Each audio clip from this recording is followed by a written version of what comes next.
कराची का इलाका लांडी आज फिर हैवी ट्रैफिक की तबाहकारी का मंजर बन गया। अस्पताल चौरंगी पर तेज रफ्तार डंपर ने मोटरसाइकिल को रौंद डाला। हादसे में 20 साल का आशान मौके पर जान बख्श, जबकि 19 साल जवाद जख्मी हो गया। रेस्क्यू टीमों ने दोनों को अस्पताल मुंतकिल किया, जबकि डंपर ड्राइवर मौके से फरार हो गया। पुलिस के मुताबिक हादसा तेज रफ्तारी के बाद पेश आया। जांबाग नौजवानों के अहले खाना इंसाफ के मुंतजिर हैं, जबकि इलाके के शहरी हैवी ट्रैफिक पर फौरी पाबंदी का मुतालबा कर रहे हैं। ये एक ही दिन में दूसरा बड़ा हादसा है।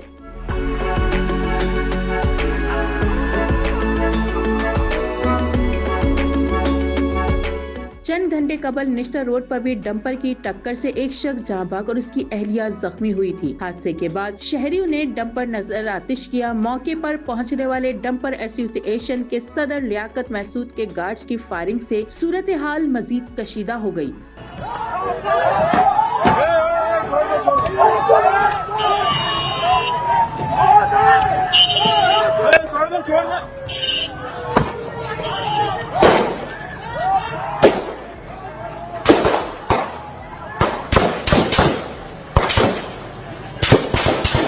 पुलिस का कहना है कि डंपर ड्राइवर की तलाश जारी है। इधर शहरी सवाल उठा रहे हैं कि रिहायशी इलाकों में भारी गाड़ियों के दाखिले पर पाबंदी कब अमली तौर पर नाफिज होगी। कराची में बढ़ते ट्रैफिक हादसात शहरियों की जिंदगी के लिए खतरा बनते जा रहे हैं। सवाल ये है कि इंतजामिया कब जागेगी।